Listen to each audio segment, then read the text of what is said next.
Total internal reflection. Critical angle means क्रांतिक कोण। क्रांतिक कोण, तो क्रांतिक स्थिति उत्पन्न करने के लिए सबसे पहले क्या जरूरी होना चाहिए बताओ? पढ़ाया गया थोड़ा बहुत पहले, कौन बताएगा? क्रिटिकल एंगल पे दोबारा पढ़ा देना है इसको। एंड टोटल इंटरनल रिफ्लेक्शन में पूर्ण आंतरिक परावर्तन पहले पढ़ा दिया गया। इसके लिए क्या कंडीशन होना चाहिए? सबसे पहले प्रकाश का सघन माध्यम से विरल माध्यम में प्रकाश जाना चाहिए। पहला कंडीशन बताए थे।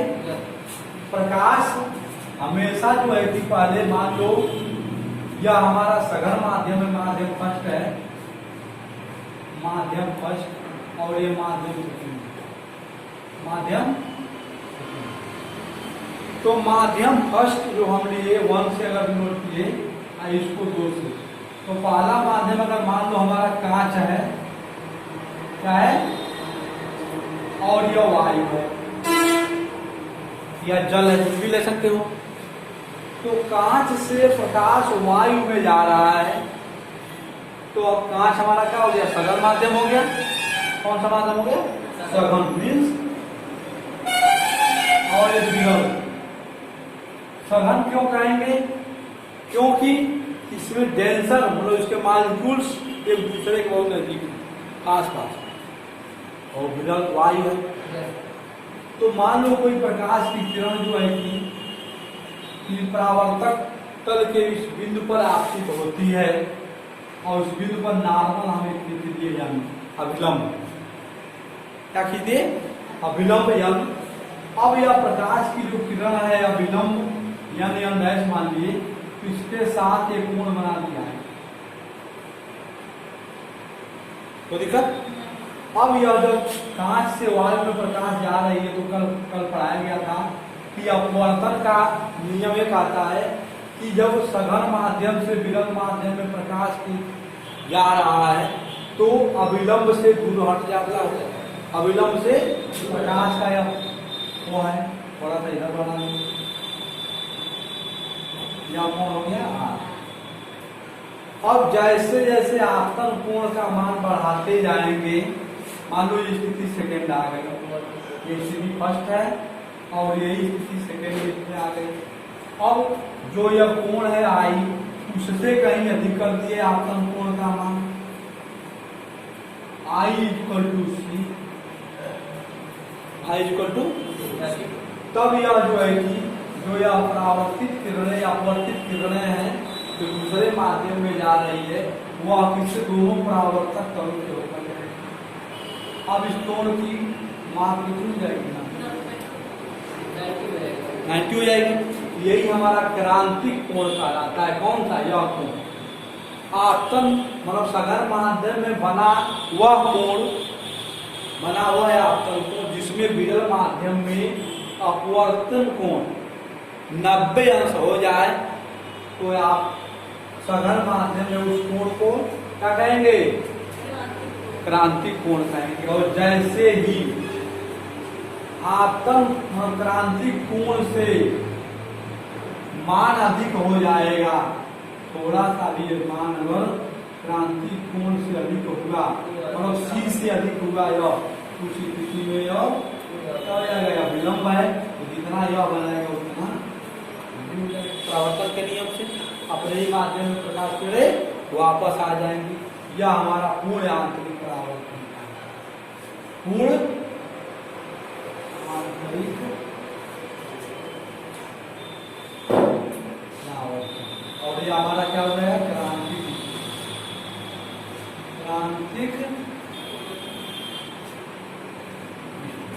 तो दिक्कत उसको बनाओ, एक बार आओ सभी लोगों ने बढ़ा दी। सघन माध्यम में बना हुआ है आपतन कोण, सघन माध्यम में बना हुआ है आपतन कोण, सघन माध्यम में बना हुआ है आपतन कोण, जिसके लिए विरल माध्यम में जिसके लिए विरल माध्यम में अपवर्तन कोण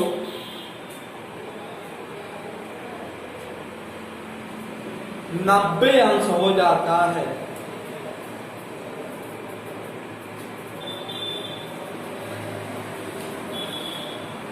नब्बे अंश हो जाता है तो उस कोण को क्रांतिक कोण कहते हैं।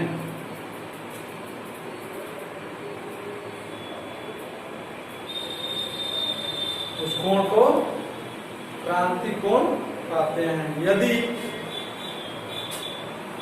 विरल माध्यम को एक से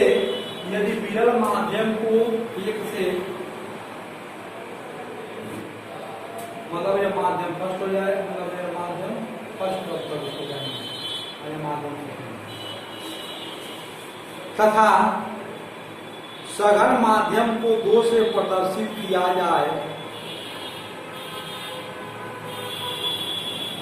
2 से प्रदर्शित किया जाए तो स्नेल के नियमानुसार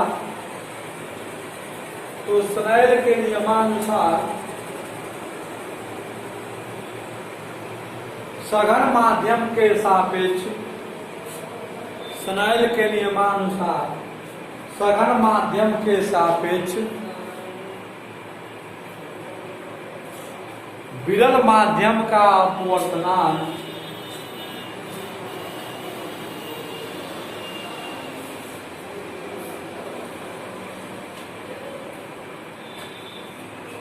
सघन माध्यम के सापेक्ष विरल माध्यम का अपवर्तनांक मतलब 2n1। यहाँ देखो जो पहले लिखा जा रहा सघन, तो सघन माध्यम के सापेक्ष इसके सापेक्ष इसमें कितनी किरणें अपवर्तित हुई 2n1 ये बताता है। अपवर्तनांक के बराबर क्या पड़े हो स्नेल का नियम साइन आई बट्टे साइन हाँ, तो 2n1 या n बराबर हमारा होता है साइन आई बट्टे साइन आई, स्नेल का नियम। और जब 2n1 कर दिए सघन इसको कर दिए इसको विरल कर दिए तो 2n1 बराबर क्या हो जाएगा साइन आई की जगह पर क्या हो जाएगा सी हो जाएगा ना, बोलो नहीं हाँ 90 अंश से बराबर।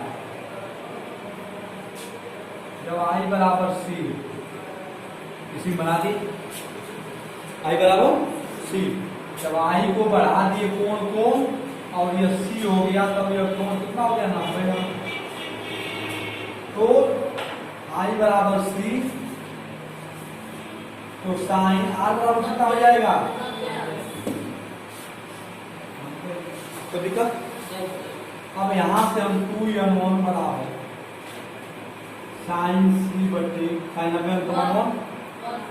अब तुम जानते हो कि 2n1 बराबर क्या होता है,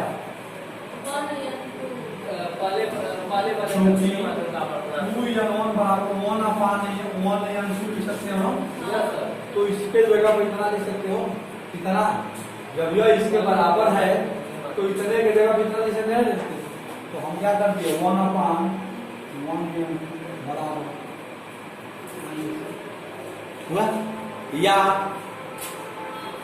अगर यह निकालना है 1m2 निकालना है मतलब y के सापेक्ष सघन माध्यम में प्रकाश की मतलब अपवर्तनांक कितना है तो 1m2 यह यहाँ जाएगा तो भाई को यहाँ जाएगा तो 1/sin मिल गया। ठीक है इसको ड्राइव करो, ठीक है यहाँ r बराबर कर देना चौकी लिख देना, ये भी तो लिखे ही हो मतलब 1m2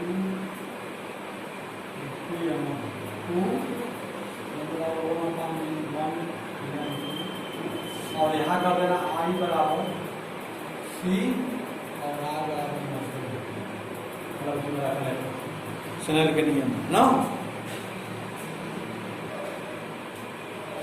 जब पूर्ण आंतरिक परावर्तन हेडिंग डाल दो और लिखो पूर्ण आंतरिक परावर्तन कब होगा, जब जैसे ही आई का मतलब सी से अधिक होगा तो प्रकाश जो है अपने ही मान में, अपने ही जो है कि तल में वापस लौट जाएगी या पूर्ण आंतरिक परावर्तन का है।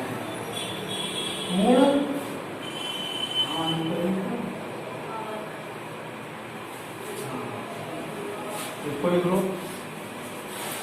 जब सघन माध्यम में आपतन कोण का मान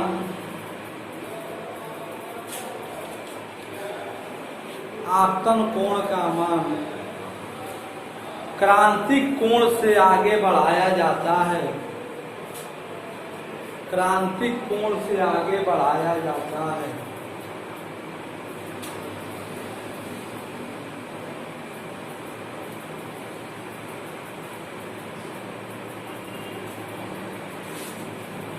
आगे तो संपूर्ण प्रकाश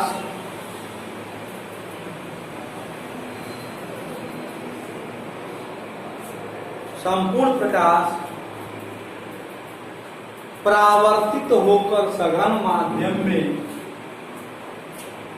संपूर्ण प्रकाश परावर्तित होकर सघन माध्यम में वापस लौट आता है।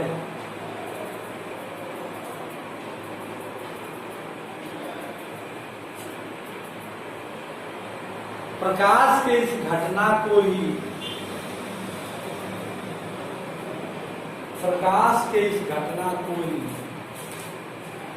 पूर्ण आंतरिक परावर्तन कहते हैं।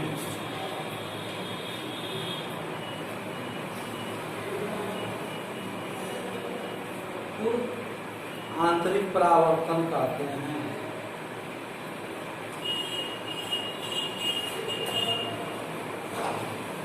ठीक है।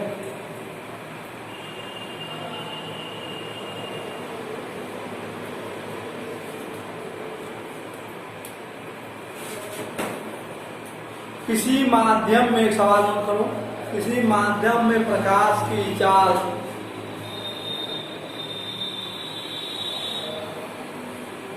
1.5 × 10⁸ किसी माध्यम में प्रकाश की चाल 1.5 × 10⁸ मीटर/सेकंड है। माध्यम से वायु में जाने वाली, माध्यम से वायु में जाने वाली प्रकाश किरण के लिए क्रांतिक कोण का मान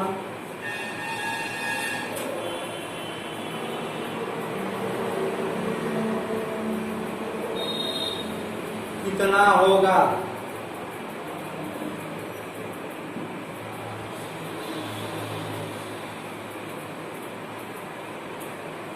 ठीक है, ये मान निकालना है।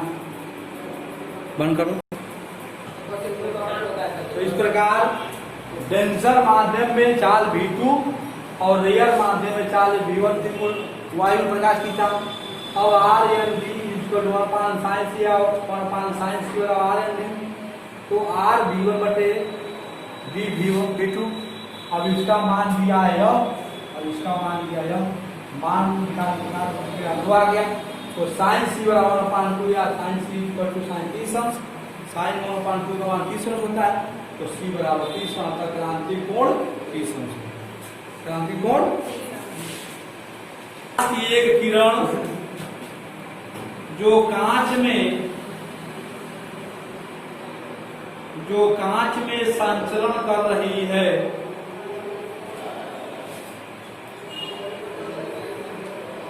जो कांच में संचरण कर रही है, एक क्षैतिज कांच वायु अंतरा पृष्ठ पर, एक क्षैतिज कांच बीच में डैश वायु अंतरा पृष्ठ पर क्रांतिक कोण सी पर आपतित होती है।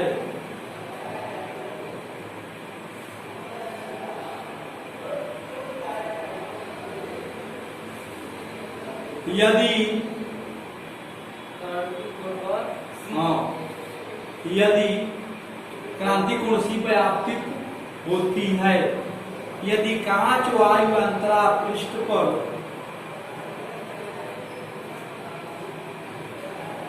यदि कांच वायु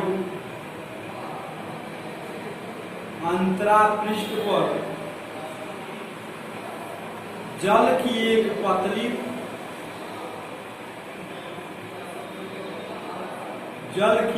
पतली तह डाल दी जाए तो तह मतलब के बीच में लेयर लगा दिया गया, कांच है वायु के बीच में लेयर लगा दिया, एक पतली तह डाल दी जाए तो प्रकाश की यह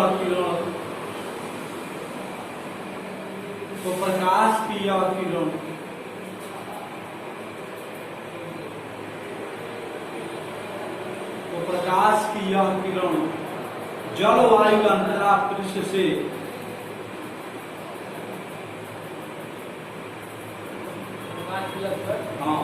जल वायु अंतरा पृष्ठ से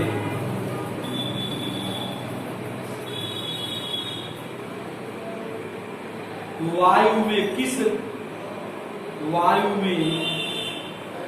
कोण पर निकलेगी।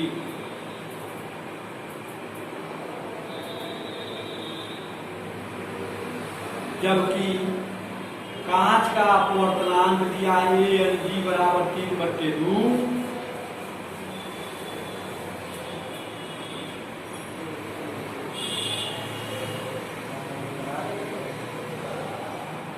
कांच का अपवर्तनांक दिया ANG मतलब वायु के सापेक्ष कांच का अपवर्तनांक ANG बराबर दिया है 3/2 और कांच वायु अंतरा पृष्ठ पर जल का अपवर्तनांक ANW, कांच वायु पृष्ठ पर जल का अपवर्तनांक हमारा ये दिया है 4/3। अब इसके लिए तुम जानते हो यह हमारा बनाया हुआ है, अगर यह हमारा कांच है, कांच को नोटेशन के तौर पर हम से दिखाते हैं, है ना, मतलब ये कांच को इंडिकेट करता है। अब इसका एक पृष्ठ ले लिया और ये जल ले लिए बीच में, अवयव वायु और ये जल को तो तुम लोग जानते हो, इस तरह दिखा देते हैं। अब इसके किसी बिंदु पर अभिलंब खींच दिए, जब अभिलंब यहाँ डाल दिए, अब इसके कांच हमारा है, कांच का परत है, मान लिया। अब इस कांच से जल में प्रकाश, पहले कांच से वायु में जाना है, लेकिन उसके बीच में जल का एक परत डाल दिए हैं, तो कांच से जल में प्रकाश जाएगा ना, और फिर जल से निकल कर तब वायु में जाएगा। तो पहले कांच से जल में प्रकाश जब जा रहा है तो इसके किसी एक अभिलंब यहाँ खींचे नॉर्मल, तो यहाँ से अगर आपतित किरण हमारा मान लो यहाँ है, ठीक है, तो कांच सघन माध्यम है और वायु क्या है, जल क्या है, उससे विरल है। तो यह सघन से जब विरल में जाएगा तो क्या हो जाएगा, अभिलंब से कुछ दूर हट जाएगा, अभिलंब से कुछ दूर हट जाएगा। अब इसको हम कोण दिखा दिए I, ठीक है, और इस कोण को क्या दिखा दिए, हाँ, ठीक। अब फिर जल से वायु में जाएगा प्रकाश की किरण, तो जल से वायु में कैसे जाएगा, अब यह मान लो कि यहाँ से यहाँ चला गया, सीधे जाएगा ना। अब यहाँ फिर अभिलंब खींच दिए,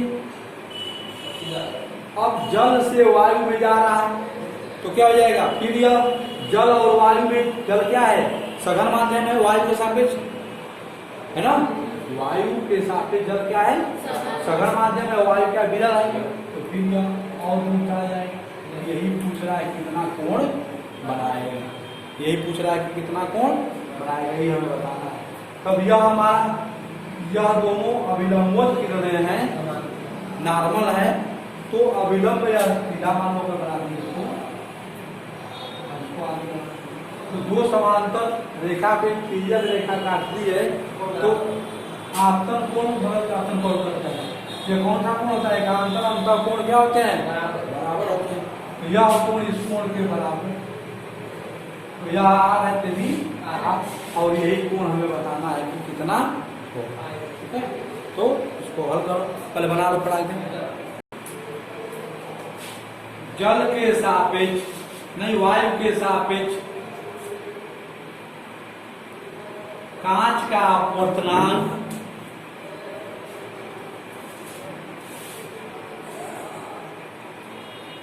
Am G बराबर क्या होता है?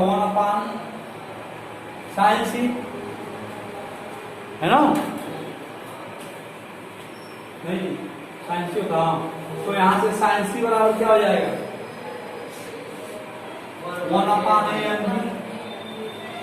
1/An G, या 1/An G का मान कितना दिया है? 3/2 sin c, तो यहाँ से क्या हो जाएगा? 2/3 हो जाएगा ना, बोलो। तो sin c का मान आ गया 2/3, 2/3। जब यह sin c का मान आ गया, हाँ 1/3/2 आएगा ना, तो 2 ऊपर चला जाएगा ना, 2/3 आ गया, तो खड़ा हो रहा है। अब कांच के सापेक्ष जल का अपवर्तनांक निकालो। कांच है ये ना, कांच के सापेक्ष जल का अपवर्तनांक दिया तो क्या हो जाएगा? GNW,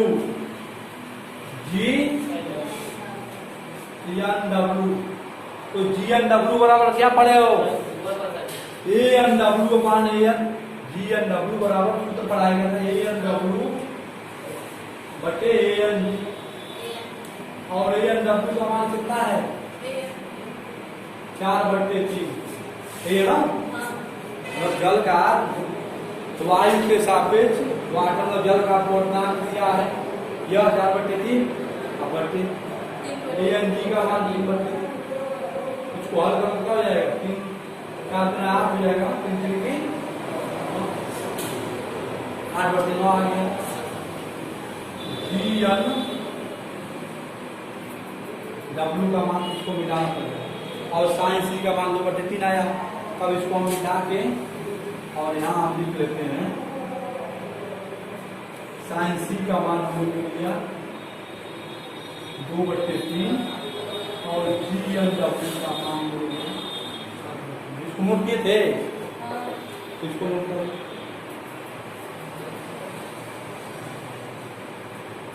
अब क्रांतिक की स्थिति में GNW बराबर क्या होगा? यहां देखो, जल से वायु में मतलब GNW, G मतलब ग्लास और W मीन्स जल, तो कांच से जल में प्रकाश जब जा रहा है तो GNW निकालेंगे, तो साइन मतलब C बटे साइन ऑफ हुआ। अब ये मान रखो, इसमें GNW का मान कितना है? 8/9।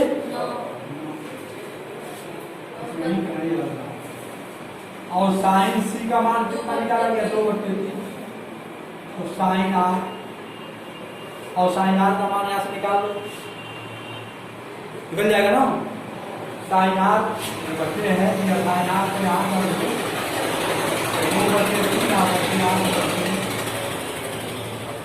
अब यहाँ से क्या जाएगा? ऊपर पूरा करना कटेगा, 6×3 = 18 को साइन R का मान करके। अब यह देखो, प्रकाश जो यह जा रहा है या यहाँ 9 जाकर के वायु के अंतरा पृष्ठ पर इस तरह से हो गया, मतलब यह 90 अंश हो गए। तो यही बताना है यह आज जो जा रहा है जल से वायु में, ठीक है, तो इसका मान कितना है कि ये 90 अंश का कोण बना दे रहा है। इतना है कि यह 90 अंश का कोण बना दे रहा है। यही मान पहले निकालो, इसको निकालिए, लिख लो इसको, बढ़ा दे लिखो। हाँ करके नहीं होगा, डब्ल्यू यानी निकालेंगे, मतलब जल से वायु में अपवर्तनांक डब्ल्यू यानी बराबर 1/n जी। तो डब्ल्यू यानी बराबर 1/n डब्ल्यू का मान पहले दिया है, ठीक है। जल का अपवर्तनांक 4/3 तो 3/4 हो गई। अब डब्ल्यू यानी हमें निकालना है, मतलब जल के सापेक्ष वायु का अपवर्तनांक कितना होता है। तो जल के सापेक्ष वायु का अपवर्तनांक क्या हो जाएगा, साइन आई बटे साइन आर। तो साइन आई आर है ना, इससे होकर के प्रकाश इसमें जा रहा है ना 90। और यह हमें पता करना आर डैश कितना है, तो साइन आई मीन्स आर बटे साइन आर डैश। ध्यान देना, यह जल से वायु में जा रहा है, तो डब्ल्यू एन ए बराबर क्या होता है, साइन आई बटे साइन आर। और साइन आई की जगह पे कितना आपतन कोण आर है ना, क्योंकि यह इसके बराबर है, हमें आई लिखते, लेकिन जब यह इसके बराबर है तो इसको आई की जगह पर आर लिख दिए। और साइन और यह मान निकालना है कि यह इसके वायु और जल के सतह से होकर के जा रहा है, तो यह आर डैश 90 अंश होगा। हमें यह सिद्ध करना है कि 90 अंश है। अब डब्ल्यू एन ए का मान कितना निकलेगा, 3/4 दे दिया ना, 3/4 बराबर। और साइन आर का मान 3/4 दिया है, वही निकाला गया है 3/4 अब बट्टे साइन। अब यहाँ से आर साइन आर डैश को यहाँ करोगे तो क्या निकल जाएगा, साइन आर डैश बराबर 3/4 कैलकुलेटर का पूरा 1 आ गया। जब यह 1 आ गया तो साइन आर डैश बराबर 1 मीन्स साइन 90, तो आर डैश बराबर प्रूफ हो गया। बोलो हो नहीं, यह जो कांच और वायु के बीच में जल की पतली सतह डाल दिए, तो और कांच से वायु में प्रकाश न जा करके पहले वो कांच से जल में जाएगा, तो कांच और जल के बीच अपवर्तनांक पहले निकाले, फिर जल से वायु में जाएगा तब तो अपवर्तनांक निकालेंगे। तो डब्ल्यू एन ए बराबर साइन आई बटे साइन आर, और यहाँ से सिद्ध करके और निकाल देंगे कि अब परावर्तित किरणें हो रही है, मतलब पूर्ण आंतरिक परावर्तन हो गया, क्रांतिक स्थिति, यह क्रांति कोण निकल गया आर डैश के मान, है ना।